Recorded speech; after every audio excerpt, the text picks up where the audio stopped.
Nah, untuk melayani pelanggan jenis ini, biasa saya pakai rujukan apa yang ditulis di buku Way of the Wolf, di mana ditulis bahwa ada pelanggan dengan tipikal pelanggan spektrum tinggi. Nah, pelanggan spektrum tinggi ini adalah sebenarnya mereka sudah pernah memakai produk yang serupa dengan produk kita sebelumnya, atau knowledge pengetahuan tentang produk yang kita jual itu sudah tinggi. Misalkan saya punya jasa brand identity, dan ternyata saya punya pelanggan yang dimana dia sudah pernah buat brand identity di agensi yang lain. Maka ketika ada sesuatu yang tidak kita berikan berbeda dengan agensi yang lain, maka pelanggan ini akan protes.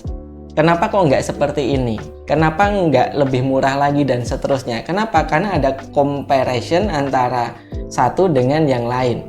Maka ketika ada pelanggan yang nawar, sebenarnya dia baru ngebandingin antara brand kita dengan brand yang lain. Nah, pertanyaannya, kalau seandainya dia sudah pernah pakai brand yang lain, kenapa ke tempat kita? Kenapa nggak ke tempat yang lain aja? Nah, itu jawabannya ada dua. Bisa jadi mereka penasaran dengan brand kita, atau bisa jadi mereka kecewa. Jadi seandainya mereka itu minta sesuatu dan kita kasih, kemungkinan kalau dia kecewa dari brand lain dan kita penuhi ekspektasinya, maka akhirnya dia bisa berpindah ke lain hati.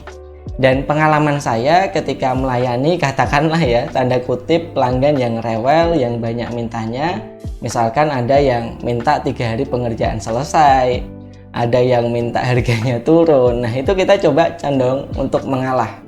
Ya, dan alhamdulillah orang-orang ini yang akhirnya mereka akan beli lagi ke tempat kita, dan bahkan ini adalah orang yang paling banyak memberikan rekomendasi.